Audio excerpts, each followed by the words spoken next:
And, the sun's starting to go down behind the peaks. It's not dark. So it's steep coming down because it was bushwhacked. There was no trail. I was just following our snowshoe tracks up. And I started losing coordination. You're SAR guy. So I started stumbling, and then I'd fall. And then I'd get myself up, and I'd go another, few minutes, 5 minutes, 10 minutes, and I'd fall again. And snow down my jacket and into my shirt. Oh. And my shirt's wet.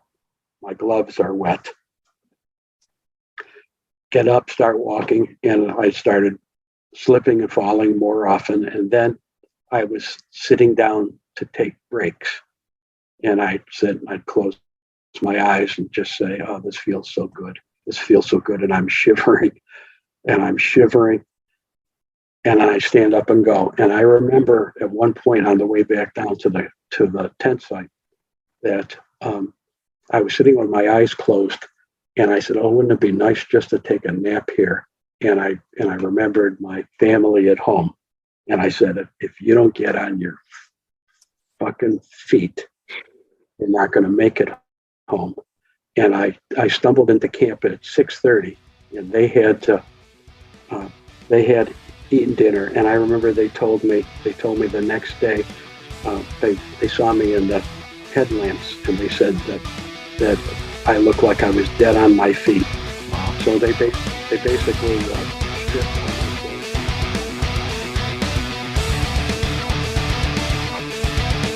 Wherever you go in the Catskills, you could look down and imagine glaciers below you. I think the weather challenges on this incident were particularly difficult. Whereas Panson Mountain is totally opposite. It's a mountain on top of a crater. It was really the development of New York State. Catskills were responsible. Yeah. Welcome to Inside the Line, the Catskills.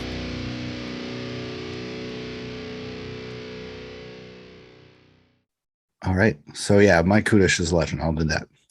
So Alan, you are a hiker that knows all around the world, that knows a lot. You've been into hiking since the early days. Have you ever heard of the Green Boots guy? The who? The Green Boots guy. Never heard of that, or the person. Yeah. So on Mount Everest, there is a Green Boots guy. Oh, is that that's the body with the desiccated clothing that hikers, hundreds and hundreds, troop right past because it takes too much energy to even think about trying to get them off the mountain. Yep. That I knew you would know that. So I saw this a couple weeks ago. I was interested in it, so I kind of looked into it. Of course, it's on the death zone of Mount Everest. The death zone is altitudes above 8,000 meters, which is 24,000 feet. Altitudes above a certain point where the oxygen is insufficient to sustain human life for an extended time span. So usually people on this part of the mountain above there cannot be rescued. They don't want to rescue them. It takes too much to rescue them. So many unfortunate mountaineers remain exactly where they've fallen, which is absolutely crazy. And they've worked so hard to get to the spot, or they've paid so much money to get to the spot, or they've suffered so much, and they realize, some of them anyways, the ambition to get to the top is more important than trying to cart some guy off of it. If I can make a very small point, a guy I know, I'm one of the three moderators on viewsfromthetop.org. It's I would suggest, along the lines of what we're talking about right here, there's they have sub forums, and there's a general backcountry, and a guy I know just posted with photos his climbing of Denali with high altitude cerebral edema and how close he came. He's got photos. I wish I could write as well as he writes. You ought to go there. It's a spellbinding, absolutely spellbinding account. Viewsfromthetop.org. You don't have to be a member to read. It's a story of his climbing Denali. He did it about, I don't know, 6-7 years ago, and he finally decided he'd put it together. It'll be worth your time. Definitely. I'm going to put that in the show notes, and I'm going to take a look at that because that sounds incredible. But yeah, wow, Denali. So on Everest, every hiker, can you hear my dogs, Alan? Yeah, sure. Unbelievable. There's another dog probably going by. So climbers, it's so pathetic. And they don't stop.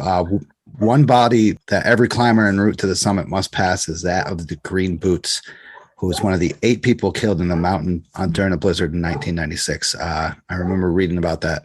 Very crazy. A lot of people, yes, something like that. But I have a whole bookcase of hiking and mountaineering books, so I sometimes forget which one is which. Exact. So the corpse, which received its name because of the neon green hiking boots, curled up in limestone caves on the Mount Everest northeast ridge. Everyone who passes through it is forced to step over his legs, and a reminder that the path is still treacherous despite their proximity to the summit, which is still over 4,000 feet of vertical gain away. Holy crap, 4,000 feet. Yep, at a very, very high elevation with the weather. Yeah, I just got done reading Annapurna, which is really cool. That's still one of that and K2 have the 2 highest, if I remember, the 2 highest mortality, the ratio of people who attempt to how many have died. Yeah, that book, Annapurna, if you want to check it out, I'll put it in the show notes too. Is that the one by Walter Herzog? Yep. That made me not want to mountaineer.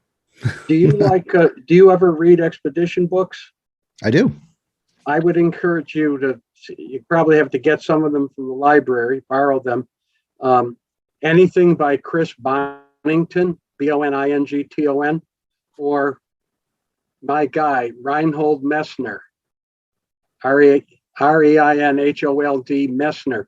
Messner is the climber. He's 50 now, about that, or 60. He's the climber that revolutionized the Himalayas. By fair means, the first to climb all of the 8,000 meter peaks without oxygen. Wow. And he was the first to solo Everest. And we're going back about 20 years. His books are just phenomenal. Yeah. I just read that one, Annapurna, and I did read K2 by Ed Virstus, however you say his last name. He's the American. Yep. He's written a few books. He's something else. I think he's climbed Everest 6 or 7 times now. Yeah, without oxygen. Yeah. Yeah. I mean, these guys, seriously, reading these books makes me not want to mountaineer just because of this insane risk of death. But yeah, I wanted to share that awesome information. I knew you knew that because you have been big into hiking. I don't know how many years. I remember you talk about Backpacker magazine, like when it first came out. So it's got to be amazing. So excellent. Welcome everybody to episode 38 of Inside the Line, the Catskills. I'm here with a friend of mine, Alan Villa, author, Catskill hiker, and not going to say it, Al. Not going to say it. But to me, he is you can say dog hiker. Dog hiker, yes, dog hiker. New book, Dog Hiker. Author of many books that is well known in the Catskills. If you don't know it, you need to get a book by Alan Villa. It's very good stuff, very helpful, especially if you're going past the 3,500 peaks and want to pursue more. So thank you for joining me, Alan. Oh, my pleasure. Yeah. Thank you, monthly subscribers, Darren White, John Kaniski, Vicky Ferrara, Jim C., Michael Bogner, Alec Betancourt, and Sarah Bacon. Thank you, guys. I also want to thank my friend Chad again for the intro, helping me out with the intro. It sounds excellent. Alan, are you having any sort of drink tonight? Like an alcoholic drink or anything? I deliberetely did not have a Guinness tonight because I knew you were going to be interviewing me. So you can do it on your end. Well, you get to edit. It doesn't relax you or something? Get you a little I'm perfectly relaxed. You're a good guy, and And we talked a little bit about this, so I'm happy to answer any question you want to do. But I didn't. I figured I'd take a pass on the Guinness tonight. I'll make up for it tomorrow night. Okay, thank you. That'll be awesome. I'm having a good old allstruck, hibiscus and ginger local. I love their stuff. So, Alan, I recently went to Plateau yesterday. That was fun. That was that side is the Mink Hollow side is absolutely insane. Once again, Devil's Path is insane once again, but that Plateau walk makes up for it, and the viewpoints at the end makes up for it. So, have you been out on previous hikes? On which? It doesn't matter. Any hikes anywhere, like in the past week or two. Actually, I've been kind of grounded and hiking at the local preserves in Thatcher Park with my 4 to 6 milers. My knee's been sketchy, been having some physical therapy, and just got fitted for a brace, and had yesterday synthetic lubricant injected in. So Okay. I'm dying to get back, but as a matter of fact, I didn't get to do my stints as an Overlook tower volunteer with COVID the last couple of years, and I really wanted to get back this year, and so I've kind of put that off until I know 1,300, 1,400 feet of down will not set me back. Oh yeah, definitely. That wouldn't be good. I miss all the people. A lot of people laugh at Overlook because it's so simple and there's so many people. I like Overlook because it's a gateway hike. You get a lot of beginners. You get a chance to influence people. You see somebody coming up, and we have water bottles, Oreo crackers, Oreo cookies for the kids or people, and dog biscuits. Charlie, phenomenal. Love him. Head of the stewards, gets that stuff up there. So just for a small example, people come up huffing and puffing. They look like a lot of them. Oh my God, I'm so happy to get here. They don't have any water. It's obvious. And they come up to where we're sitting in the table, and you say, "Hey, how'd you like a water bottle?" And you get a chance to give. What do we owe you? Nothing. You don't owe us anything. But all we'd ask is, like you should do anywhere in the mountains, just, it doesn't weigh anything. Drink it and carry it out. I mean, a way of getting your point across without a lecture. Or Yep. people want to see a view, and you walk them over, and if there's little stuff on the ground, you don't have to say anything. You pick it up and you put it in your pocket. That says a lot.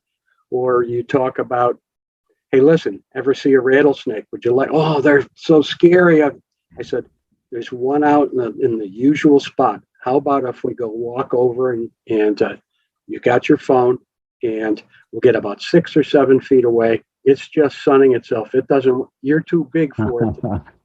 So come on over. So you get a chance to get rid of fear of snakes. I mean, you're dealing with so many people in a day. I don't think you ever get a chance to do that unless you're being like one of the trailhead stewards on a really busy peak, and you're still not going to get the same number of people you get on an Overlook. So if you can influence and add a boy or add a girl to one of the little kids who've climbed their first mountain, and you give them the little Overlook, I climbed Overlook Mountain, Nice. Junior Ranger card, and you talk about it and say, hey, want to come up on the tower with me? If your parents say it's okay, you're getting the chance to influence people, and it's remarkable. At least I find it remarkable, and I think a lot of the tower stewards there too, in spite of the fact that it isn't Slide Mountain or one of the big peaks. Yeah. I love the fact that I get to meet so many people and get to talk to a lot of them on a given day. That's my pitch for Overlook. Hey, that's I appreciate what you guys do. You and Charlie are big influencers on Catskill hikers, because like you said, Charlie's phenomenal. There's nobody like him, and I'm still grieving he's not working his way up the the chain of officers in the 3500 Club, as I do you too.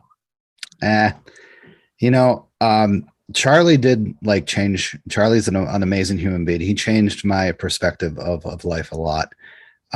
He is just a loving human being, loves everybody, just wants the best for the mountains and everything. So he is perfect for Overlook. You are perfect for Overlook. And you guys, like you said, if you can influence 25%, 10%, 5% of the people that come up there, that's a big hit to me, at least, just to make the mountains better.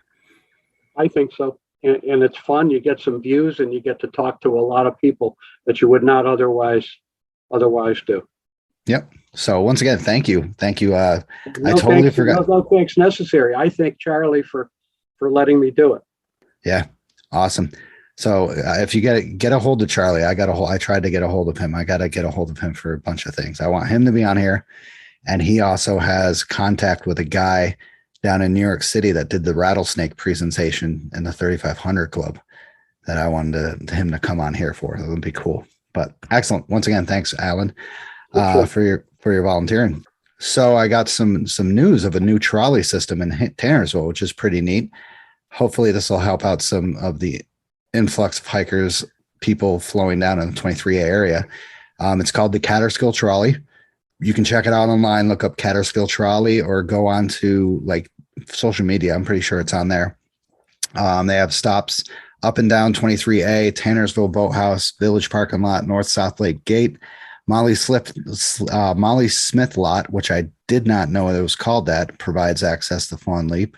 Did you know that? No, I didn't. Yeah.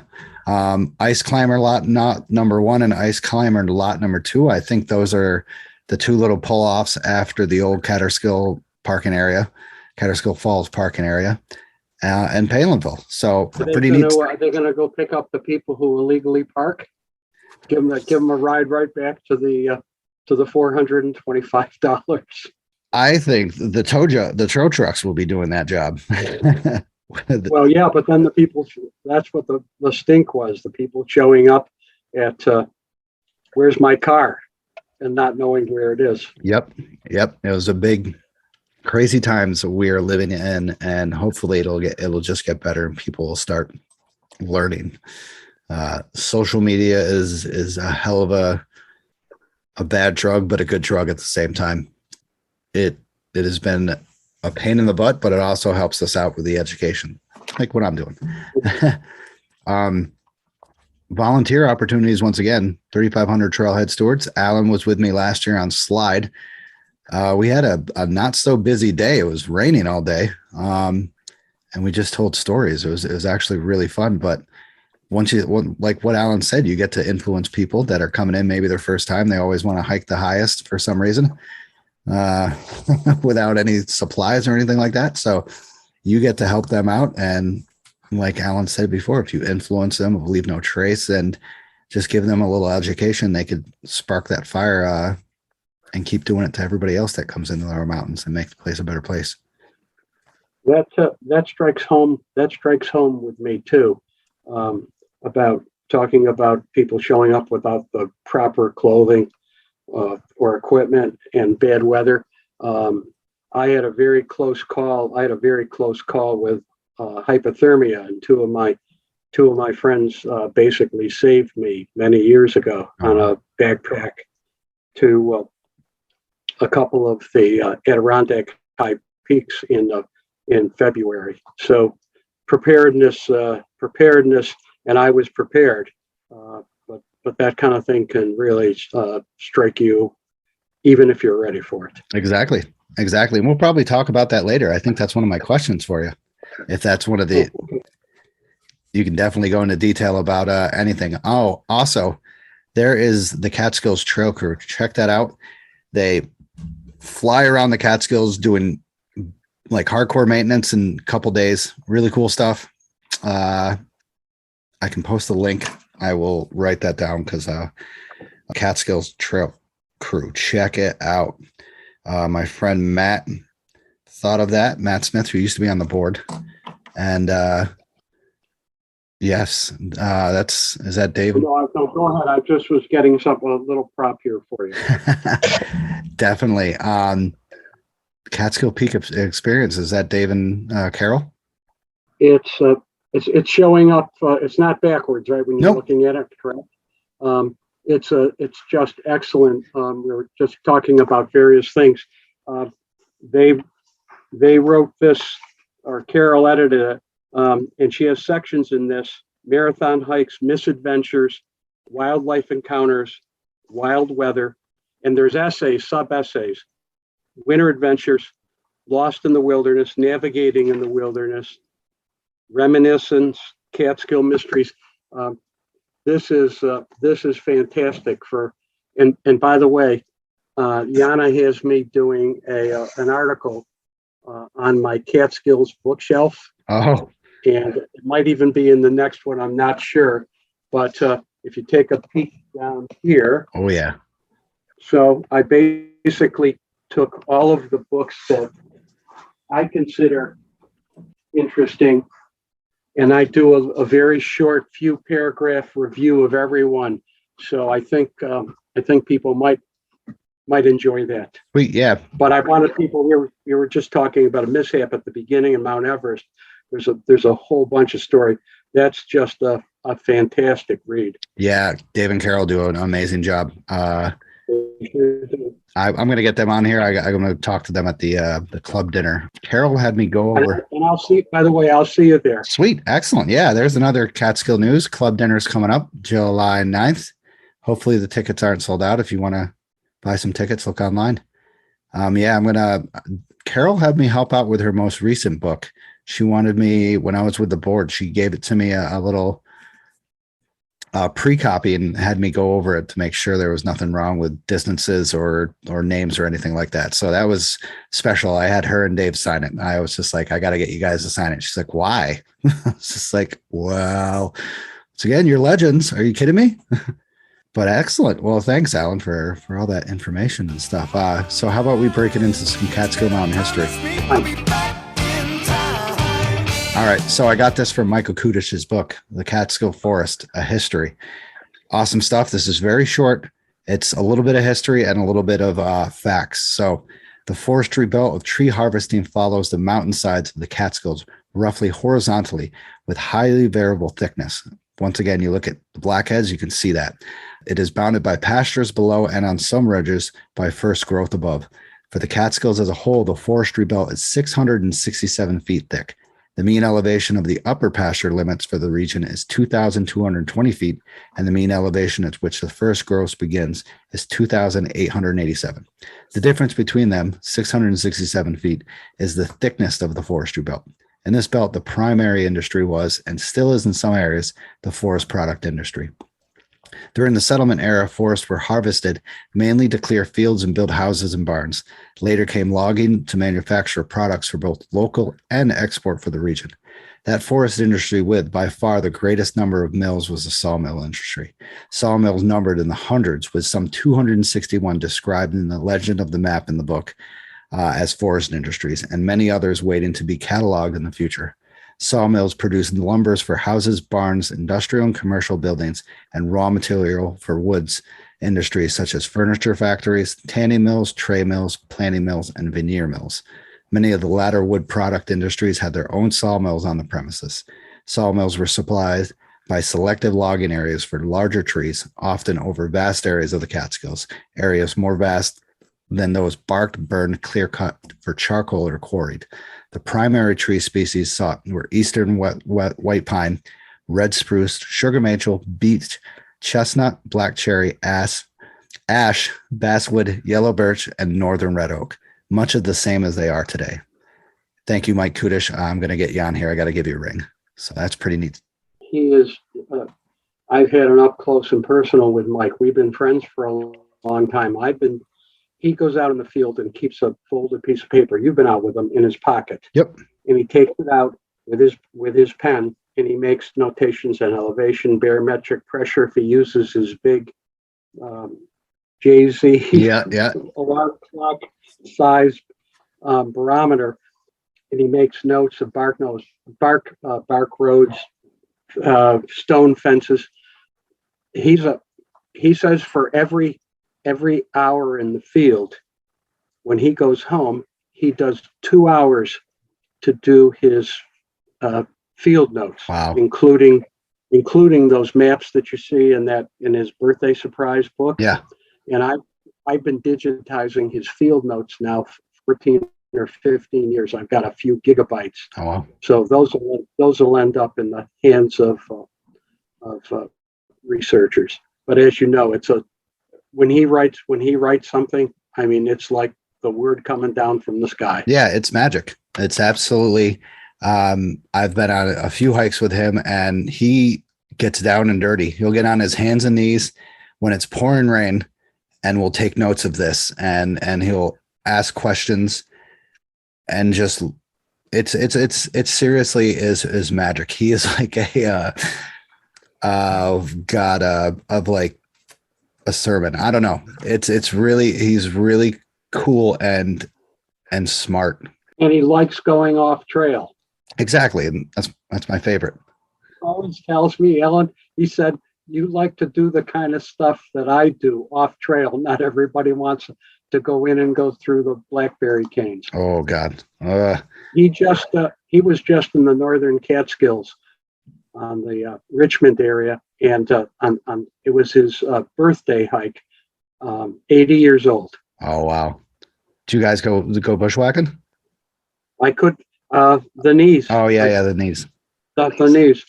Yeah. But we got a couple of things planned in the northern Catskills, probably in July or maybe August. Good. That's also my place as well. That's closer. So I'd love to go back up there and check out Richmondville and Ashland Pinnacle and Huntersfield. Yes, Huntersville. Oh my God. Pisgah. Have you been on Mount Pisgah? I haven't been there yet. It's got a etched rock. It's got the dynamited the site of the old hotel, the dynamited water source, and my compadre and good friend and map maker Liz Cruz. I did an article for Adirondack magazine on Mount Pisgah, and I interviewed the great grandson a number of times. We talked with the great grandson of the builders of the now gone hotel up there. And he told me, besides the carriage road that goes to the summit, he told me that there was a racetrack where they raced horses. So I mentioned that to Liz, and she got on Google Earth and then matched it up with a high resolution USGS, and she located where the racetrack is. Oh my God. So wicked. So, how many years ago was that, do you think? Well, the hotel was built right after the Civil War. I should send you the article. Please. It's got the trail map. It's got the history of the peak, what's going on. It was built right after the Civil War. It lasted about, I'm forgetting, about 10 years, and it burned. Then the family had built like a rough cabin that used to take guests, and that survived past them, passed on past the builders until hunters on purpose or accidentally burned it in the 50s or the 60s. The summit was clear cut. Yeah. So if you can imagine the views that used to be up there. Mount Pisgah, honestly, of all the peaks, it's not one of the 3,000 footers, but I think it's the most interesting of the peaks in the range. Yeah, a lot of history. That's remind me at the end, and I can email you the article. Please do. That'll be some great history, and that's over near Pisgah is over near South Mountain and stuff like that, by the Huntersfield and stuff. Right in the same area. Yep. Huntersfield, in Richmond are west of it. West. Pisgah is the last one. It's conifer capped. You can see it from a long distance. It's all deciduous, but you look at a conifer cap that was planted by the CCCs. You can see that from a long distance. Then the long path goes right over the top of it, and then it drops down to CR10 that Bobby and Lori, bless them, do the Yeah. do the trail. They do the trail maintenance on the long path up to the top. Hopefully they're listening to this. I got to thank them for doing a lot. That's their area. They're like They know it better than anybody. They helped me once the great grandson told me about it. About the etched rock. They helped me locate it. We went up there scraping off little snow and ice, and gradually we found it with initials from the 1800s. oh, wow. Unbelievable. It's nice. And then you walk right over the old foundation of the hotel. It looks like a stone fence, but it isn't. Wow. Unbelievable. So sorry for the the digression. Feel free to edit any of these sidebars. Not at all. This is what makes it special. Is I tell anybody this, that it's just having a conversation, and once you get into certain things, it makes it very interesting. And I love listening to these because I go over it and I edit it very little. I edit out the 5,000 ums that I have, like just there. But I just keep listening to it, and I'm just like, man, this is so good. This is fantastic stuff. And it's history of the Catskills is amazing. It is just absolutely phenomenal. I don't know how many books I've read, and it just keeps getting better and better. Like you've been telling me this. I know Bobby and Lori do that, like stuff. They go back, take pictures and say a little bit, but they don't tell a lot. And I want to know everything. Well, I don't have the be all and end all, but I think you'll enjoy my Catskill bookshelf art. Excellent. I can't wait for that. I really can't. There's probably some books in there that you haven't heard about. I certainly hadn't heard about them unless some of them were gifts that appeared in the mail from Liz. She, I think you'll like this one, Alan. And it turns out I do, and I never heard of the book before. Excellent. So crazy. So jealous. All right. So let's get into the guest of the night. Let's go. Author and longtime Catskill hiker, Alan Villa. Welcome to the show, Alan. It's good to have you here. We've been shooting the shit, which is awesome. I love this. Thanks, Al. So if Alan, you want to give a background about yourself, just a quick intro, and anything you can give about yourself, go right ahead. I grew up with a fishing rod and roaming the woods when I was 10 or 12. Got a 22 for my 12th birthday, a shotgun for my 14th birthday. So I didn't really know anything about the woods other than hunting and fishing, deer hunting in my teens. I was fortunate in my first real job. A guy in the office was the co-chair of the Albany.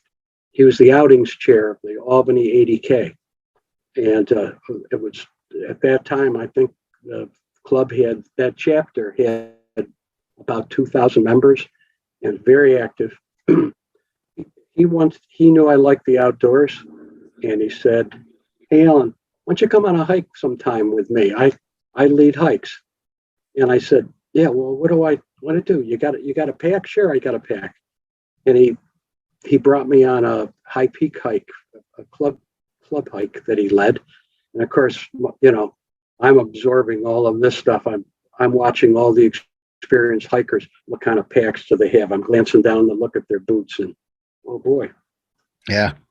Well, that's interesting. Oh, water bottles. It's not a canteen. Yeah.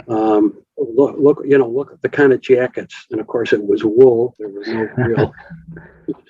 Okay. So on Monday, hey, oh yeah, that was great, George. I was really, hey, well, I'm leading one next week on you. Want to go? So he got the gaff right into me. And like just about every weekend, I was tagging along and starting to little by little accumulating some of the things that I saw the more experienced people doing. There were some real experienced people on the trip besides George.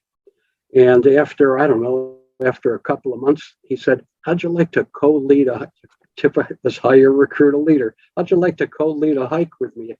"Oh, come on, George, what do I know?" He said, No, don't worry. I'll do the write-up. I'll just put your name first Hmm. on the write-up. There was no email and no internet. Yeah. This is in the early 70s. And and my name and phone number be right after yours. And don't worry, I'll be right there. So he kind of coached me through the trailhead introduction and kept his eye on me. He said, "Hey, you know what? You've been on enough of these. You know where we're going," because he knew I had looked at the map ahead of time and talked to him. So he said, "I'll be the trail sweep." So I did that. He co-led a trip for 2 or 3 or 4 more with me, and then he said, "You know, you're ready on your own." So that's how I got into hiking, and of course, like a lot of people in their 20s or 30s that discover the sport, it was like, okay, where's the freaking list? Okay, how many of these Adirondack peaks are there?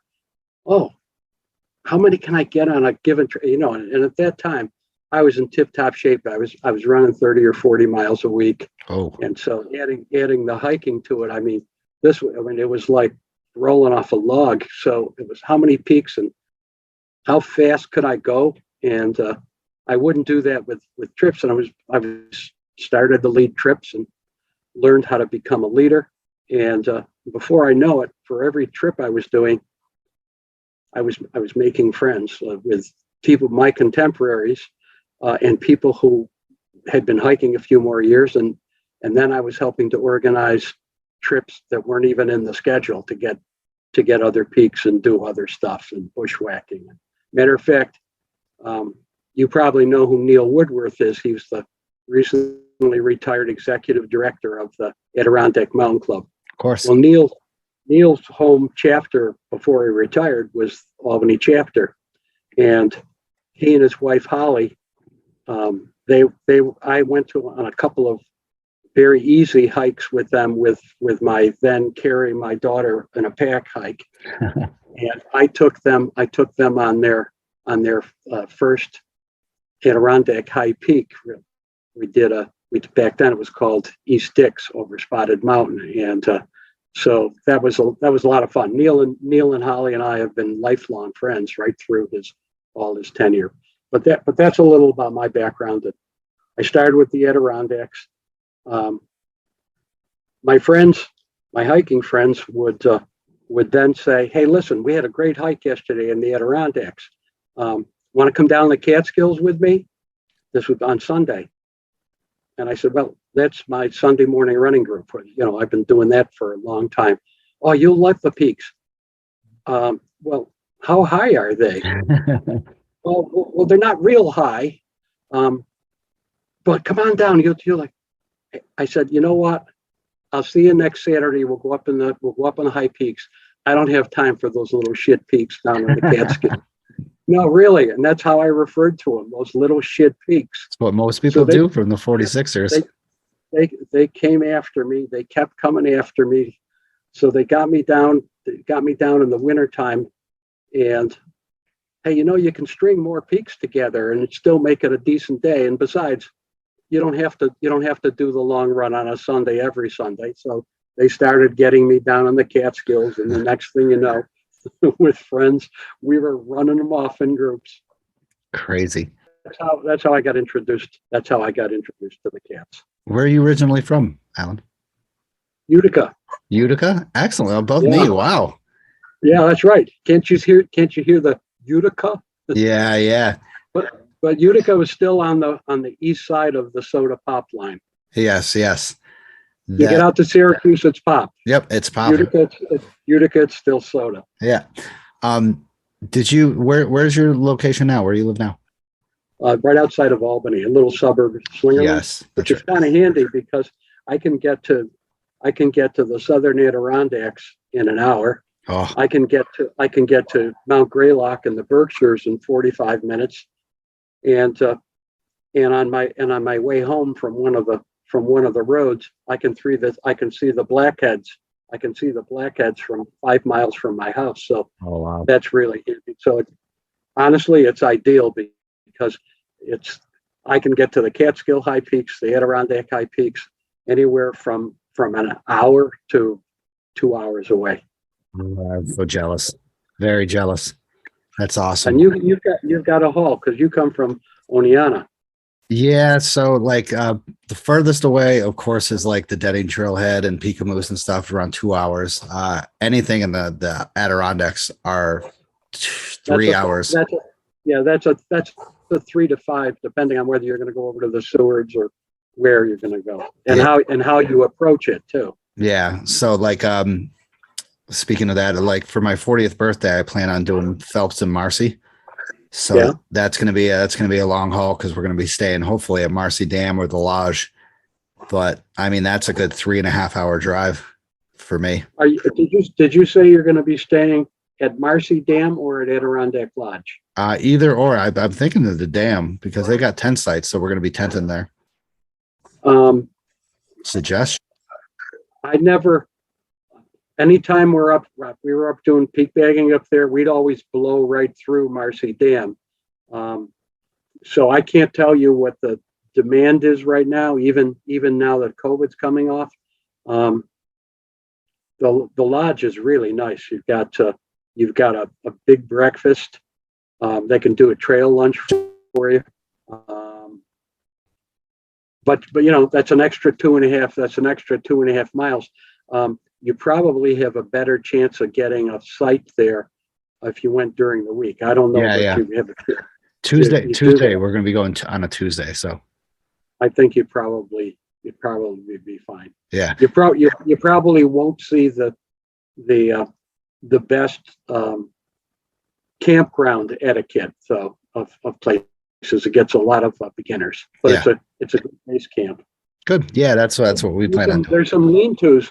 There's some lean-tos a little farther in that you might have a little more seclusion. But Marcy Dam's a good way because instead of it being 7.5 each way, it'll be 5 each way. Yeah, that's our plan. Plus, we don't mind carrying larger packs because search and rescue makes us do that anyway.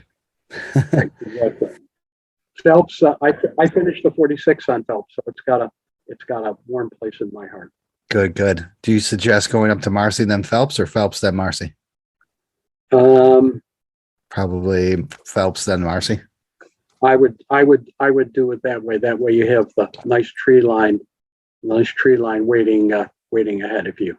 That'll be a good day because Marcy by itself from the parking lot is 7.5 and about 33, 34, if I'm remembering. So you throw in climbing Phelps and then dropping it. You can do it. I'm sure you can do it, no problem. Oh yeah, definitely. Tuesday's a good day. Tuesday's a real good day. Those are my days off. I'm very fortunate to have a weekday off, especially on a Tuesday.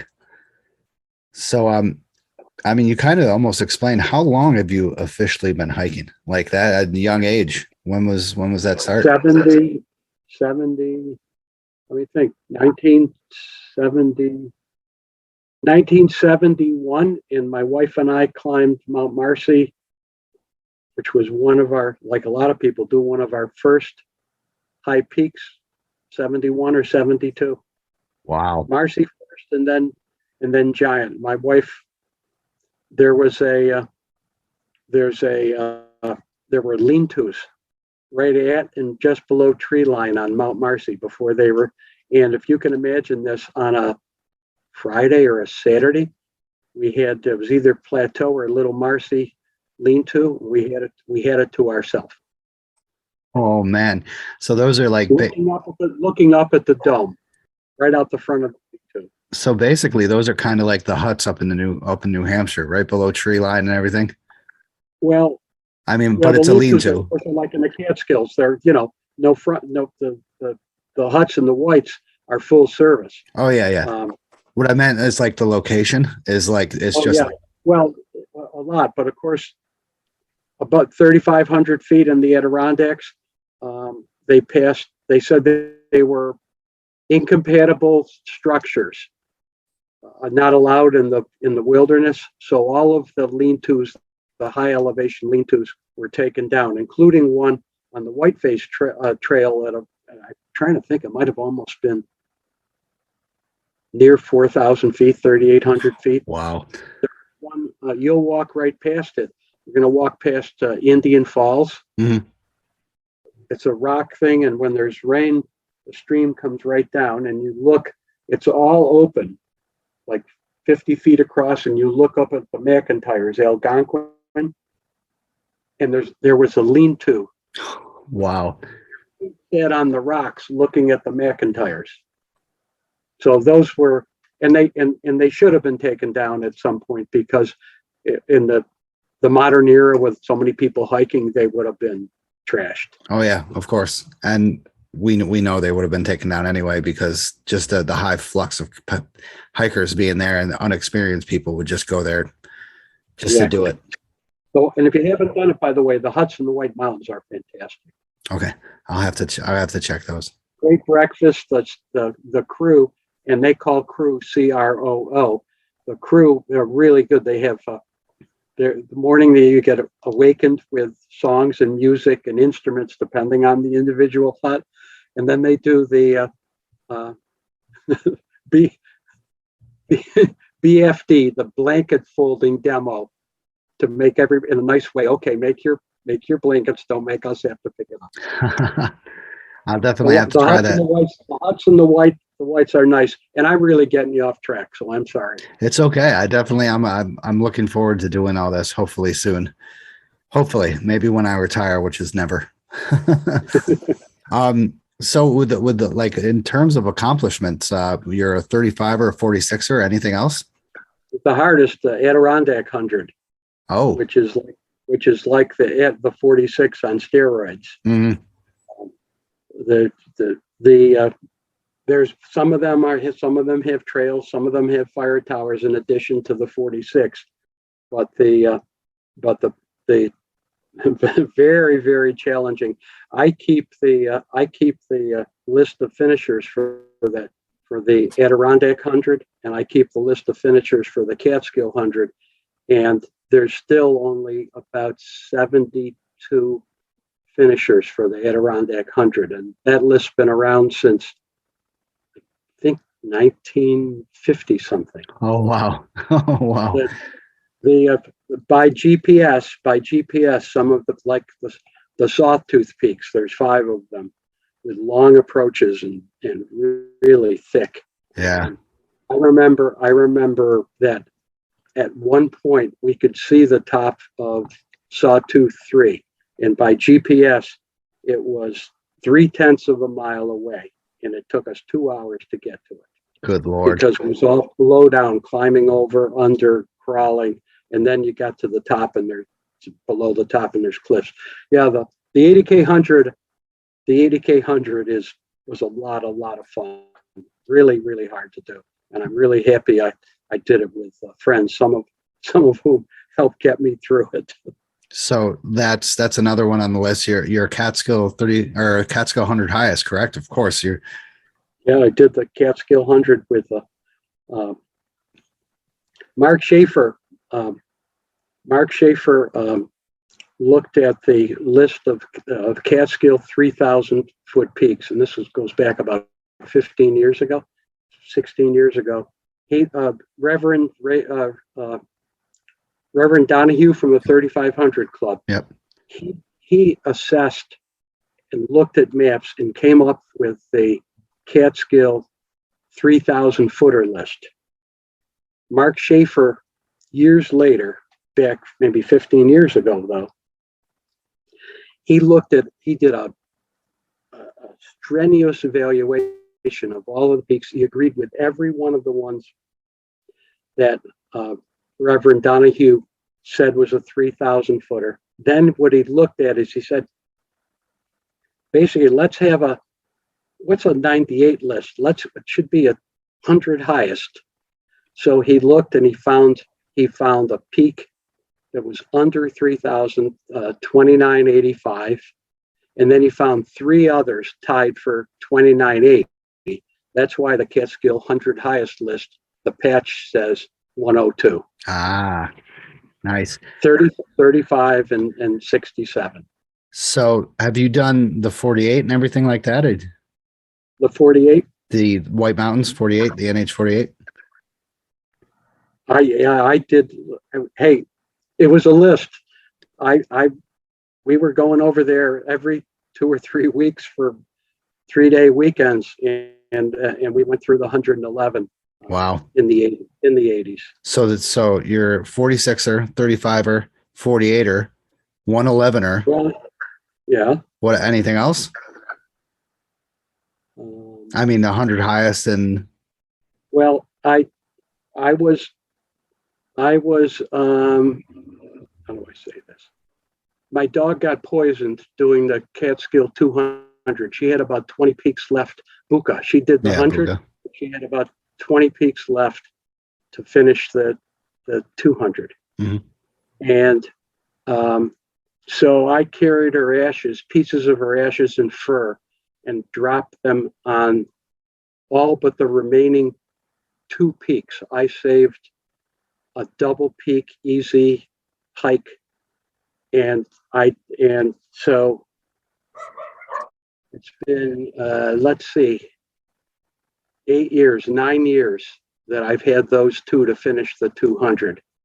She was our heart dog, and greatest bushwhacker, human or canine I ever saw. So I just couldn't. To this point, I couldn't do it. Then COVID came, and there were a number of good friends that I've hiked with over the years. I'm kind of tossing around. Do I want to make it with just 2 guys that did a bunch of the 200 with me, and risk stepping on toes of people who really mean to me, other people, Mm-hmm. or do I make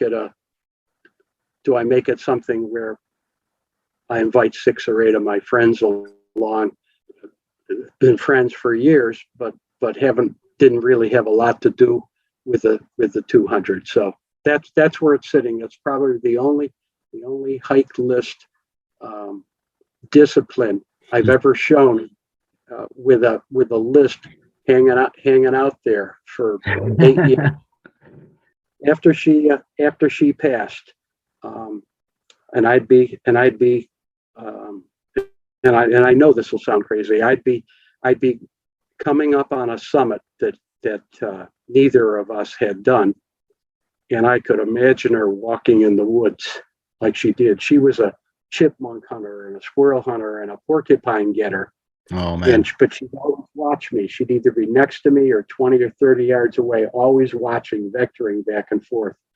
So I used to almost imagine right after she passed that her spirit was with me, and so I'll get a chance to say goodbye to her. I'll get a chance to say goodbye to her when I finally finish them up. So that's one that's been there for a long time. That's a waiting. And honestly, it's harder. I think the 200s are harder than, in a lot of ways, than the 100s, because you've got forest tent caterpillar damage, you've got logging, and you've got windstorms. And the smaller peaks, smaller than the 3,000 footers, they've been impacted from all of those. So you get a lot of defoliation. So you come up through the conifers or the deciduous forest, and then you get to a damaged top. And I'm sure you've seen them.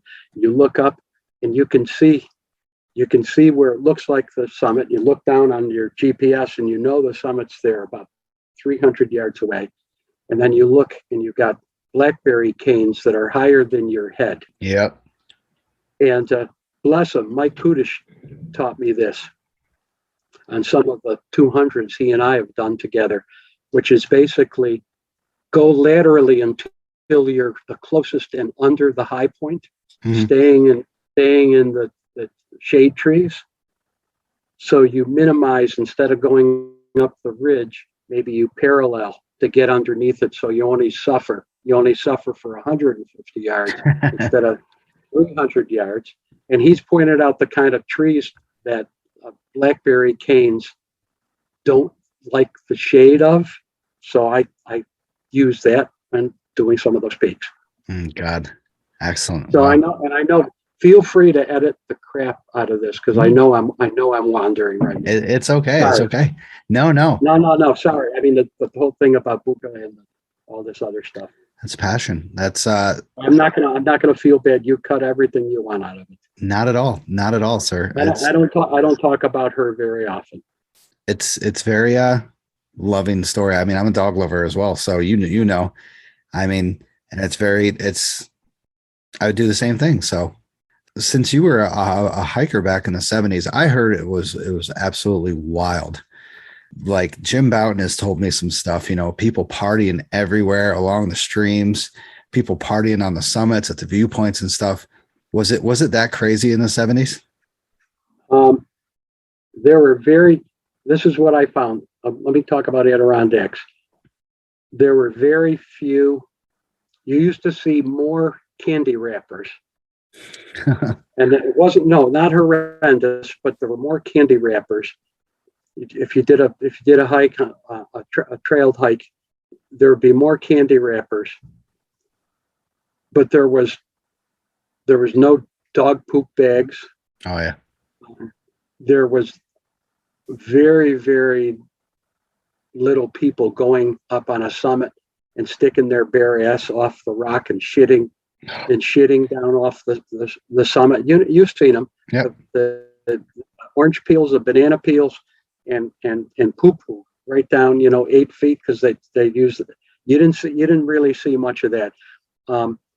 There was a backpacking boom fueled by a book called The Complete Walker, Colin Fletcher, that got people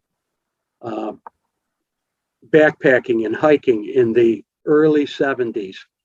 But it kind of died out, and there was never ever as many people hiking the high peaks. And I'm taking this by area now in the Adirondacks on any given month or year or day than you've seen right now, fueled by the mania for the 46. Yeah. I was 1426 and we're now what at 13,000. Yeah. And They're almost hitting 14,000. Adding 500, 600, 700 a year. Yep. Yeah, it was insane. Now in the Catskills, okay, bear in mind, Jim would probably have a little better perspective in general, but I as I said, I pushed those things off. It took some talking into, and the kind of hiking that I was most interested in doing a lot of the Catskills was running them off in winter. So I didn't see, and I don't dispute what he's saying. I didn't see much of that, and honestly, I didn't see many people in the late 70s and 80s on the Catskills. Nothing in comparison to what we're seeing now. Yeah. And in the wintertime, you could pretty much count on breaking trails to the peaks. Yeah. I mean, the one thing that I find fascinating is seeing the pictures of you guys on top of some of the peaks, like Ralph Reindeck. He had a picture of him on top of Marcy in like a flannel, jeans, holding a beer, smoking a cigarette. Hey, I wore shorts, flannel shirt, cotton t-shirt. Now I do have to say that my friend George and some of the really excellent leaders of Albany 8K at the time, I learned very quickly cotton kills, and but then it was the synthetics that you wore, like shirts. Yep. Helly Hansen, early generation. First of all, they melted in a dryer. Wow. You throw it in there and wash it, and the sleeves look like an accordion stuck together, melted. Wow. And you couldn't get the stink out of them, the sweat stink. Now, of course, that doesn't happen. It was a lot of military, leftover military wool socks, wool mitts, wool hats, clothing. And, I did all the winter peaks. I did all the winter peaks in Sorels multiple times, camped in them. There were no, the only alternative when I first got into winter hiking, some of the very few people that were doing the peaks in the 70s and the 80s, they had things called mouse boots. You know what those are, right? No, They please. look like what Mickey Mouse in the cartoon looks like. They were white synthetic rubber from the Korean War, and Wow. they weighed a freaking ton. But your feet never got cold. Yeah. I never wanted to use mouse boots. First of all, you couldn't get them in the bindings on the wooden snowshoes, and the second thing is the Sorels with the wool liners. I camped out on those, backpacking in the winter with those, and they were always fine. And everybody wore the like the military boots, right? Like that was your there was no. I wore, actually, some people that had been in the military or the National Guard would wear their military boots, but by and large, most of the hikers of my generation from that time wore hiking boots. And EMS was the Bible. Oh, okay. EMS right now is a kind of glorified clothing store. Yeah. But they had a catalog of, I don't know, 125 pages, color catalog, clothing, boots, gear, compass, altimeters, you name it. Wow. And and they gradually got slimmer and slimmer, and then online. But you could outfit yourself right out of and that was, they had the original Sierra Design sleeping bags and jackets from when Sierra Designs was operated hand sewn in a garage out in California. Wow. I still have their 60-40 jacket. It's patched up, and I have a couple of their sleeping bags. They're down bags. They're like 800 or 900 fill. Wow. Now, of course, their quality has gone down like insane. I didn't know that. Like I didn't know that EMS was that old. I didn't know they were back then. Well, in the 80s, that was it, and then I discovered REI in the 80s, and they had great catalogs. Now, of course, their catalogs online, but they're heading more and more towards to have the co-op survive. But I think of all of the general companies, they're probably the best. I've been a member since back in the 80s. Oh, wow. Awesome. See, I had no clue. I mean, I've only gotten into this stuff, of course, like 7-8 years ago. So I had no clue about all this stuff. I didn't know EMS and REI was from back in the 80s. Well, they've been around a long time. Wow. Amazing. Longer than me, so that should tell you something. Shit, I didn't know that.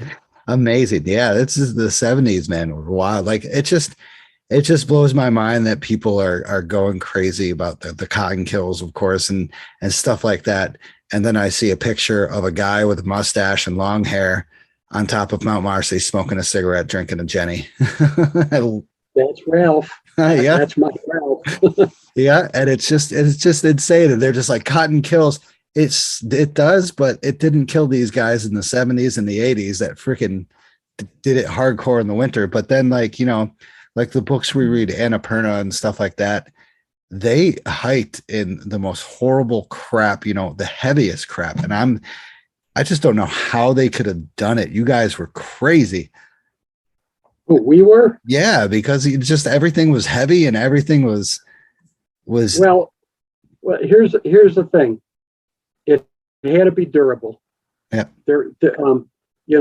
When I started doing the peaks, the standard was a modified bear paw wooden snowshoes, and my first pair had like gut or something woven on it, and they were round, and they had a wooden tail, and a guy by the name of Walter Gregory made a thing called snowshoe crampons. There was 2 pieces of angle iron like that, and you had a top piece, and you ran an eye bolt down through it, and it was nothing but a little piece of aluminum about 10 inches across, and then it came straight down, and that was the crampon, and it had a little bit of serration, and that was your keep you from sliding back. And of course, you've got these varnished wooden rails on the snowshoes. So getting up a hill, the binding, there was no attachment with the heel, or very little attachment. So trying to kick steps. Wow. That's what, and on the winter peaks up in the Adirondacks, that's why a lot of people got into carrying ice axe, because they were it wasn't just like an affectation like some people have now. But we use them. You're going up a slope, you had a portable handrail. If there was any kind of crust, you could shove the ice axe in, and then pull yourself up with your snowshoes, stick it in again. You could hold the head and swing it in front of you, and swing it up in front of you. So when you were on a herd path or you're on a trail and you had snow bombs, the snow, you know what happens with a snow bomb, right down your neck. Yep. So the person in front is just flicking it, holding the head, and the ice axe hits the snow bomb and clears the snow in front of you and saves the people and for camping, particularly in the Adirondacks. I've never had a camp in the Catskills in the winter. To get a lot of the peaks, you had to camp, and you had a break trail, and you had to carry a 65 or 70 pound pack, and then go set up a tent someplace 4 or 5, however miles in, to go get some of the trailless peaks. And the ice axe came in really handy, because you could smash stream ice Mm-hmm. and get water in your cooking pot to boil for your coffee in the morning and your oatmeal, and instead of having to just melt snow. So the ice axe came in handy, and also you could grip it on the steeps hold the handle and pull yourself up in spots. So I found, and a lot of us, you see in some of the old pictures carrying ice axe, people say, "Oh, they look like jerks. What do they need an ice axe for?" And you get around that.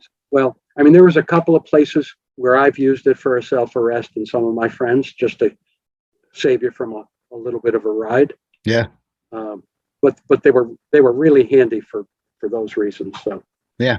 Nowadays they're not even needed because of the crampons in the bottom of the snowshoes are absolutely insane. the next generation from the wooden snowshoes were the Sherpas, with the aluminum and the synthetic deck. Oh yeah.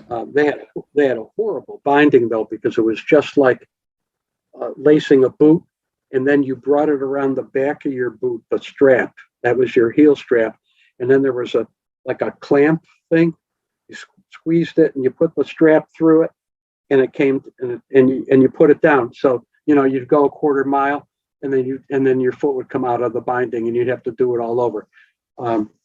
Before Sherpa, I came up with a little fix up. Before Sherpa sold, they wanted me to prototype the little square in the back with slits where the strap came through, and then a second piece of nylon strap with Fastex buckles. The binding strap went through the 2 top slits, Mm-hmm. and the little handmade nylon strap went through the back, and you put that on the top, and it kept you from falling out of it. Wow. So I probably could have retired early, because I would have had the royalties on it, and I actually use those on some of my snowshoes right now, because that way it keeps them from falling off, the back strap from falling off. Crazy times during the 70s. You had to do what you had to do. Exactly. And that's what I see. You had to get. So let's talk about your books, Alan. Author of how many books? Only 2. 2? Well, there's the Catskill 67, and that's the guide to the Catskill 100 highest peaks under 35. And then there's Dog Hiker. Yep. Which I had a lot of fun with. Unfortunately, COVID came right around the time when it was published. So I had to cancel, I don't know, 20, 25 presentations. So I've wow. just done 2 or 3 now, a couple of library ones, and it's doing really, really well. I'm Good. working on a third and a fourth. The third one is going to be called Trails with Tails, and that's TAILS, Oh, nice. and that's going to be a photo book, and it's going to be dogs with people trail running, canicross, snowshoeing, climbing, Wow. cross country skiing, paddling, and it started out as in high resolution photos, and every photo is going to have a narrative. And it started out with the Northeast, and then it's expanded into the Western US. And I've got photos from Alaska, New Zealand, the Alps, Wow. the UK, Australia, and the photography. I've made friends through social media by hiking and dog hiking and cross and trail running and hiking with your dog Facebook forums all over the world. Mhm. I introduce myself if I see a really striking picture and it looks like the person knows how to use their cell phone, a good, or a camera. And I'll introduce myself with a message to them, explain what I'm doing. And I've made so many friends and gotten some freaking incredible photos. Yeah. So that's one that I'm hoping the publisher is going to be taking a look at in the next few months. And then one that took a back seat, Jim Hobson knows a lot of these. It has gone through some different namings, including the Little Peaks. And right now, I like the name The Kitten Skills. Interesting. And also the Lost Kills. Yep. So I'm not sure and it's going to be basically a Catskills bushwhacking book. Nice. It's not, there's probably, I had about 70 of the hikes done and the narrations all written up. Then COVID came, and I have about another 10 more that I want to hike, and basically a handful are to the high peaks, but by completely different routes. Not Nice.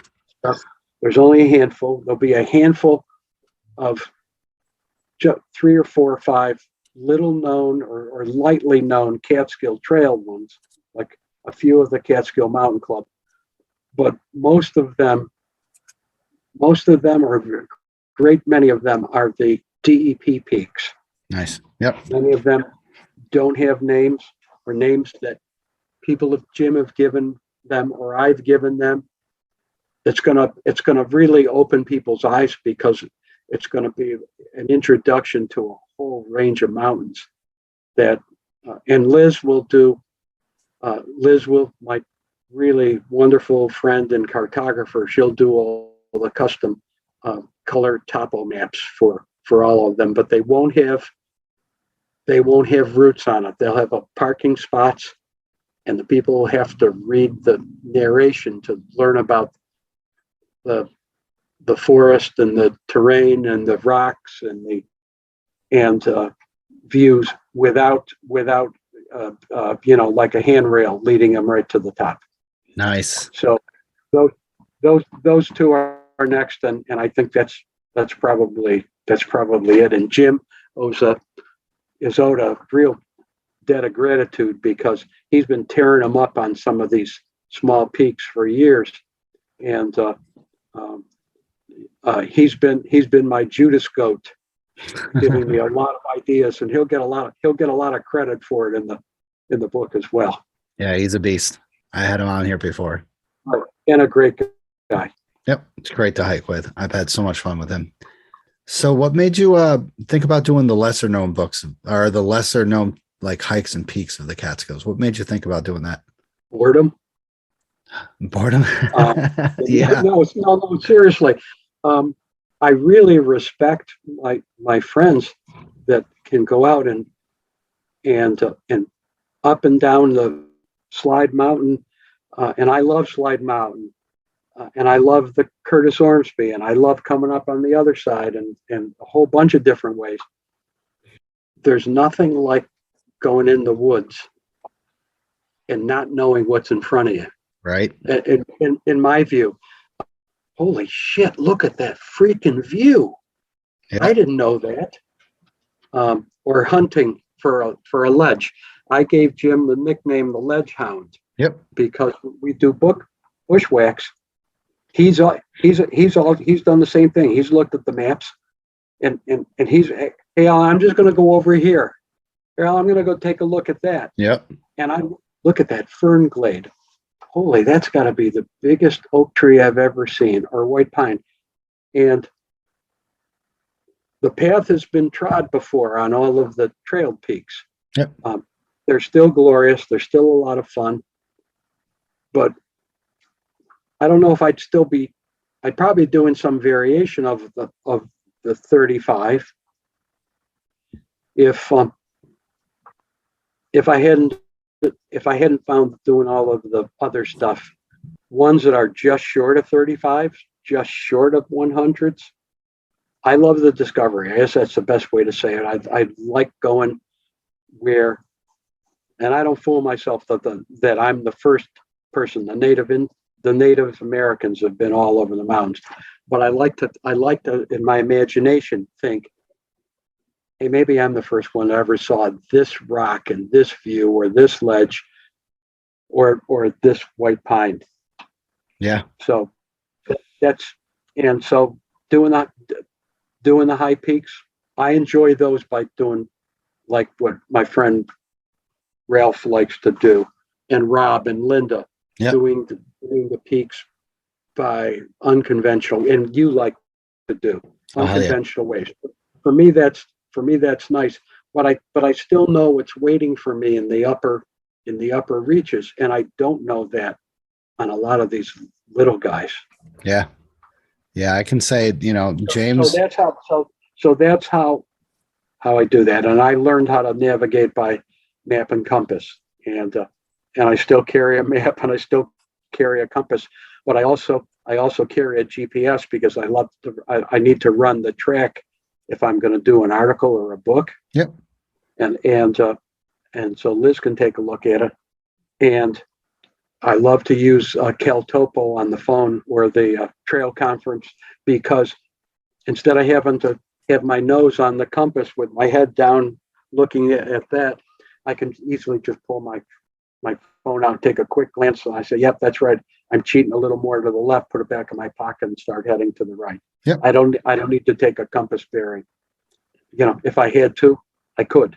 If my phone broke, I get a little concerned sometimes when on some of the social media, when people will say they'll post something about they'll have navigating with their phone, and somebody might say something and they'll say, well, I have a map and a compass, but I know a lot of the people say that I have a map and a compass.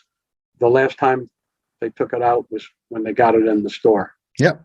Correct. And put it in their pack. So yep. That's why you guys do search and rescue, because people do cell phone navigation and cell phone illumination. Yep. It's, James, I started out with my bushwhacking stuff, just like James. I would go on Google Maps and I would be like, this ledge looks open enough to be a viewpoint. Let's go check it out. And I still got to introduce James to one viewpoint that he's never been to. And I was just like, you've never been here? He's like, nope. I'm like, oh my God, this is a first. Did you rub it in on social media, I hope? No, I haven't. I'm only kidding. I'll show you the picture. I'll send you the picture. I did it one day, and actually, some of the old legends like Ralph and Jim have said that they clearly have never been there. And I was just like, I don't know how I found it. It's just scoping out the viewpoints. And then plus you, me, James, Jim, we all have that confidence of navigation. So who cares? There's ledges right here. We'll go around them. We'll navigate around them. Or there's whatever, if there's blowdowns, we'll go around it. We all have that that knowledge and experience with navigation. So I'm more confident when I go into these places. And plus, just like you, the thrill of being like, wow, could I be like the only one here in the past like 100, 200 years? Or was there something here? Like, what was here? It's crazy. And I wasn't saying that for purposes of you, No, but I know you have a podcast, so I was kind of expressing why Off the Beaten Path is so much fun. it is. It is. And I had a time with Jim on this, talking about our bushwhacking stories, with my friend talking about her bushwhacking stories. And I could tell those stories all day long because they are something else. And it's fun and it's horrible at the same time. But you always look back and be like, my, what a good time. Awesome. I always ask this because I love to hear stories. You said your time with hypothermia, was that like one of your close calls? Do you have any close calls that you want to share? I think if my friend Steve and Nola, who I did many, Steve, most of the 46 in the winter, and Nola, many. And Nola is a legend. She's climbed all over the world. She's climbed Rainier twice. She's climbed Denali, Peak Lenin, Peak Communism, and the Pamirs. She climbed one of the Gasherbrooms Wow. in the Himalayas. All 5'0" of her.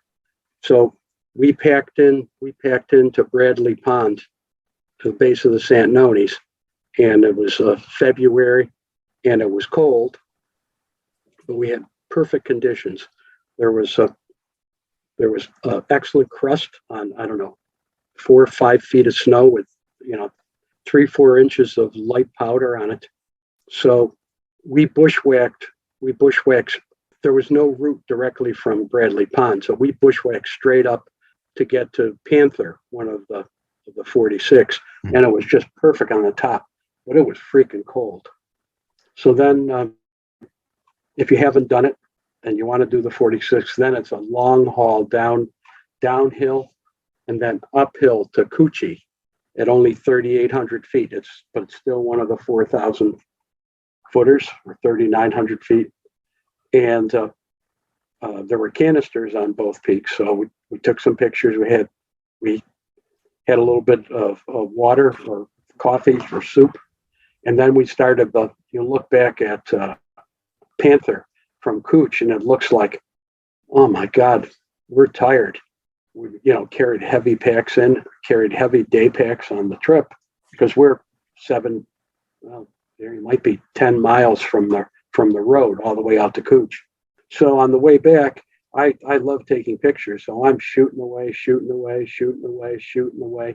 should have been eating. I wasn't eating. I should have been drinking. I wasn't. And we start climbing up the last ridge up to Panther, which is about 4,400. And Nola and Steve thought I was right behind them, but I was lingering on the top of Panther, and I was taking pictures. I wanted to get more pictures before the sun started coming down, and I started getting a chill. And then I started getting a little bit of shivering. I hadn't had anything to eat, anything to drink, other than some oatmeal and coffee in the morning, or hot chocolate, and then a snack over on Coochie. So I said, hey, I better get out of the wind, because Panther is out in the open. It's particularly 5 feet of snow on the ground. There's, the trees were only, 3 feet sticking up. So you're basically out in the open. So I started down on the way we had come down. I followed it. It's probably 4 o'clock in the afternoon in February, something like that. And, the sun's starting to go down behind the peaks. It's not dark. So it's steep coming down, because it was bushwhack. There was no trail. I was just following our snowshoe tracks up. And I started losing coordination. You're SAR guy. So I started stumbling, and then I'd fall. And then I'd get myself up, and I'd go another, few minutes, 5 minutes, 10 minutes, and I'd fall again. And snow down my jacket and into my shirt. And my shirt's wet. My gloves are wet. get up, start walking, and I started slipping and falling more often. And then I was sitting down to take breaks, and I'd close my eyes and just say, "Oh, this feels so good. This feels so good," and I'm shivering, and I'm shivering. And I stand up and go. And I remember at one point on the way back down to the tent site that I was sitting with my eyes closed, and I said, "Oh, wouldn't it be nice just to take a nap here?"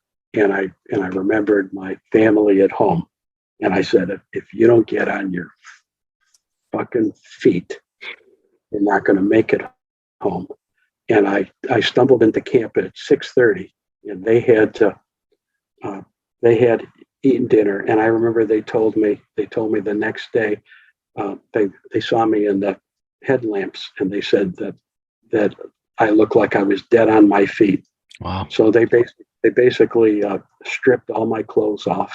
They took my dry clothing out of my pack, part of their clothing. My shivering couldn't stop. I couldn't eat, and I couldn't get any hot beverages down. And they basically put me in my big down bag and one of their down bags and another big parka, and they sat with me. And into the evening, I could finally start eating some freeze-dried food that they had made and fed me. So that was my close call. And I really think that if I'd been by myself, I would never come out of there. And if I'd stayed any longer and I'd taken that little nap that I wanted to take, Oh, wow. it was really, really scary. And the hypothermia had a really, and please edit any of this out that you want. The hypothermia had so exhausted me that coming out with the heavy packs, all those miles back to the car, I was glad to be alive, but I was just shot. Oh, yeah. More so than just doing the 4,000 feet of ascent or whatever So that's the only really close call. And another close call wasn't ours. When my friend Carlo and I were on a Taconic hiking club trip in the wintertime on the Taconic Crest Trail, and the leader was horrendous. It was an inexperienced people in the group. It was a very cold winter day. And after one short break early on the 10 miles, whatever it was, that was the last anybody saw of him. And Carlo and I said, we're going to sweep. And we swept. And the woman in front of us, she had blue jeans on. Oh. And the tail of her snowshoes kept kicking snow up onto her blue jeans. And and I was walking right behind her, 10 feet, and I was watching the dampness wick up the blue jeans. Yeah. And she was in trouble. She was losing a little, and we probably still had about another 3 or 4 miles to go. Yikes. So we just talked to her, and her teeth were chattering a little bit. So basically, Carlo and we convinced her to, hey, I know, but we got to get you out of those. We got to get you out of those pants. She had cotton long johns under all damp. So I was carrying an extra pair of fleece pants. We put those on. I had mitts with Docksteins in them, and I felt her hands, and they were like ice cubes. So she put her hands inside the Docksteins, and she said, "This is like putting them into a heater." I said, "That's why they're in the pack." Yeah. And Carlo warmed her bare feet on his stomach under his shirt where all the blood vessels are. Mm-hmm. So we basically redressed her. We gave her an extra pair of socks, a jacket, extra mittens, a hat. She walked out, and she thanked us. She got in touch. She laundered and mailed all the stuff back. So that wasn't our close call, but it was a crappy leader. Didn't even know he had a person in trouble. Yeah. And if we hadn't swept, I think it could have been a real bad scene. Yeah, definitely. Wow. Crazy stuff. Hypothermia seems to hit you. Well, I'm sure you know that from having taken all of the training you have. Oh yeah, that's one of the biggest ones, of course. I mean, you so many things could go wrong. Like you said, you don't eat, you don't drink, you don't want to eat, you don't want to drink, loss of consciousness. Your mind's playing games with you. You know, you're like, oh, should I go over here? And like you said, you sit and then you just be like, okay, I'll just rest my eyes. And then all of a sudden you're passed out. I mean, honestly, and it was just images of a family. Yeah. Well, good. Awesome. Glad you So made it that's, out. again, cut the heck out of any of these because I've been rambling on. No, it's okay. Let's go right. So your new book, Dog Hiker book, Dog Hiker. What's it about? Like, it's hiking in the Catskills or just hiking with dogs in general? Basically, it says great hikes with dogs from the Adirondacks through the Catskills. Nice. 7 or 8 years. It's all color, high gloss color photos. The maps, Liz did all the maps. They're all custom topographic maps. She's a cartographer Nice. by trade and hobby. And it says in the back, much more than a guidebook showing readers great places to hike with dogs. Their canine companion is an upstate New York dog hiker, is a dog owner's operating manual and toolkit, a lifelong dog hiker. Alan Villa makes a strong case for responsible ownership and offers guidance on selecting a canine hiking companion, training, safety, appropriate gear, canine first aid, and keeping your dog fit and healthy. Actually, our veterinarian went over the whole, before the 77 hikes, our veterinarian went over the whole front of the book, and she improved so much my first aid kit, which is both, I carry one that does double duty, but some of the stuff that she did about canine disease, emergency first aid in the woods, the kind of things to avoid. And she's got a section in this about comparing the developmental, probably the best page in the book, comparing developmental stages of dogs compared to humans. And she talks about a puppy with little tiny children, and then like middle schoolers with what they can do, short things, paying attention to their and discipline, and takes them right through graduation in high school. And it's a lot of people, sorry, Stan, a lot of people have said to me, if you just forget the word dog in this stuff and just use the 77 hikes with view spots and custom topo maps and where water is and views and everything, and I think it's a great guidebook, even if you don't have a dog. Nice. Where can we get it? Online? You can get it at bookstores all over the place. You can get it on Amazon. I'd rather have people get it at a bookstore. Of course. Support the bookstores. I'm going to have some at the banquet, and I'm going to have. There's only a tiny number of Catskill 67 books left. It's sold out everywhere, and I'm gonna bring a few. I'm going to bring a few to the banquet. Okay, save one for me because I have a friend that wants one. No, don't. You don't want to say that because at the Catskill Center, because it was down to less than 10, they're $75 a piece. You don't want to spend. Wow. But it's out of print. Okay. And I get asked all the time, how am I going to get a copy? Well, you can't really until when I finish the other 2 books, then I'm gonna talk to the publisher about a 3rd edition of the Catskill 67. Nice. Looking forward to it. So that's my story. Excellent. Yeah. So I know you've been, just name some places that you've been to besides the Catskills and the Adirondacks Northeast. I remember you said you went to Utah. Where else? Utah in April, in southern Utah, not at the high elevation, and you've got Moab and some of the beautiful national parks and Utah state parks, and you can eat off the ground. They're so, as you would expect in Utah. The state parks, Kodachrome State Park, for example, so many of them, they're just phenomenal. Southern Arizona in the spring, and I say spring because it gets beastly hot. Yeah, so early April, first couple of weeks in April is the time, maybe even into the 3rd week in April. Southern Arizona, low elevation with the wildflowers out, and not the higher elevation, because the higher elevations still have snow in April. In Utah and Arizona. So Utah, Arizona, probably the most spectacular, a few most spectacular places in the world. I would say the Eastern Sierra, Yeah. the White Mountains of California, the Bristlecones, and the Canadian Rockies. The Canadian Rockies, Neil Woodworth and a few other friends and I spent 2 weeks hiking and camping in the Canadian Rockies in September. And you've been there. Oh yeah. Yeah. And we ran into hikers from Austria, from Colorado, South Africa, the Alps, and the consensus of people we ran into and the places we went was that the Canadian Rockies are the most beautiful mountains in the world. That people, just the emerald green lakes and the Yep. Just spectacular.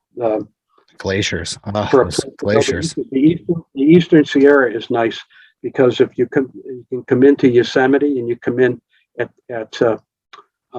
10,000 feet on the eastern end, and you don't have to go through the valley with all of the campers and the camper trucks Mhm. and the crowds, people jostling you to get a picture of the walls, and you've got all the domes and the high country and the coming in from the east. So that's gorgeous. And just across the Owens Valley, the White Mountains in California are just a little shorter. But of course, they have White Mountain Peak, which is the highest desert peak in the world, or excuse me, in North America, and is one of the 14ers. And that's just the trailhead. The trailhead is 11.5. Oh wow. So it's a 14-mile. It's a 25-mile ride through the bristlecones to get to the trailhead. You're above the tree line for 30 or 40 miles, Wow. and then you start at the tree line and you follow it's a trail that was an old woods road that leads along a plateau, and you can see White Mountain Peak coming up and coming up and coming up on you. We camped. I've been in the bristlecones 3 times. We camped up at a primitive campground one time and hiked through the bristlecones, which is like a religious experience. Wow. The trees, a 3,500-year-old tree is a youngin, Wow. like you. Yeah, yeah, right. Yeah, I can. The Canadian Rockies have been the most fascinating place I've ever seen in my life. If you're going to go out there again, if people say, "Hey, where's a really good place?" I would say base out of the Eastern Sierra on the east side of Yosemite, where you have easy access to Mono Lake, Mhm. Yeah. brine shrimp, and the tufas, Yep. salt towers. That's an interesting place to walk, and you got the peaks. You can spend a couple of days easily hiking around in the White Mountains. You can visit both of the high elevation bristlecones. You do a hike to White Mountain Peak, and you got the Yosemite High Country, which is, and of course you got Route 295 through the Owens Valley, driving up, which is nothing but peak Yeah. on both sides. And gradually you can watch. Crazy. So those are among the places that people say, "Hey, where should I really go next for a beautiful spot?" You haven't been to Lake O'Hara yet, have you? No, we haven't. After we hang up, go do a web search on Lake O'Hara. Oh yeah, I've seen it. I've definitely seen it online. 10-mile dirt road that you can hike it, or if you make reservations like a year in advance, and then they have a limited number of campsites, for small camp areas where you can put your tent. We didn't do this. If I was going to go back, I would. The Canadian Alpine Club has a hut right there, and for, I don't know, $25 dues, Yeah. you can join the Canadian Alpine Club, and you get a bus ride and stay right at the Canadian Alpine Club hut for, I don't know, $10 or $20 a night. Yeah. Right in the lakes. Yeah, I've looked into the hikes from hut to hut up there, which is really absolutely fascinating. It sucks that one of those huts, the Pito Lake glacier hut is being shut down and stuff. So fascinating areas. Yeah, I'll look into the White Mountains of California, and I got to get to the Sierra Nevadas. Definitely got to get to theirs. Did you when you were in the Canadian Rockies, did you go to Abbott Pass? No, we didn't hike there. Valley of the 10 Peaks. Oh. You go in, and it goes in, it comes up between Mount Lefroy and Mount Victoria. We didn't climb. There was still some snow on the peaks, because what happened is before we got there out there, they'd had about 10 days of rainy weather. Mm-hmm. And high up, they got snow, Yeah. real high peaks. So when we got there, just as we were landing in Calgary, the clouds were lifting. And then maybe we saw 10 clouds in 2 weeks Oh, when we were wow. out there. But for the first 4 or 5 days when we were hiking, you could hear avalanches rumbling. So we didn't really feel like trying to, mix climbing up, even though there's alpinist routes and it's not technical. Yeah, no avalanche stuff. Well, excellent, Alan. That concludes our day. Thank you very much. How long did I ramble here? 1 hour and 48 minutes. Oh boy, you're going to do some serious ass kicking with the editing. We'll see. We'll see. It could be good. It could be fine. I don't know. I'll have to listen to it a lot. So thank you once again for joining me. Hey, thanks for inviting me. Yeah. I'd like to give a thank you to the monthly donors. Really appreciate it. Thank everyone. I'd like to thank everyone who's listening, subscribing to the platform. Look me up on Facebook, Instagram, Twitter. Got a website. If you have time, shoot me a review on Apple Podcasts or whatever platform you use. Alan, do you have a website for your books, or is it just go to the local libraries? Go to the local libraries, go to the local bookstores. Awesome. Excellent. We'll look for your books. And I'll see you in a couple of weeks at the Catskill event. Definitely. You have a good night, Alan. Hey, thanks for inviting me. Hey, anytime. Okay.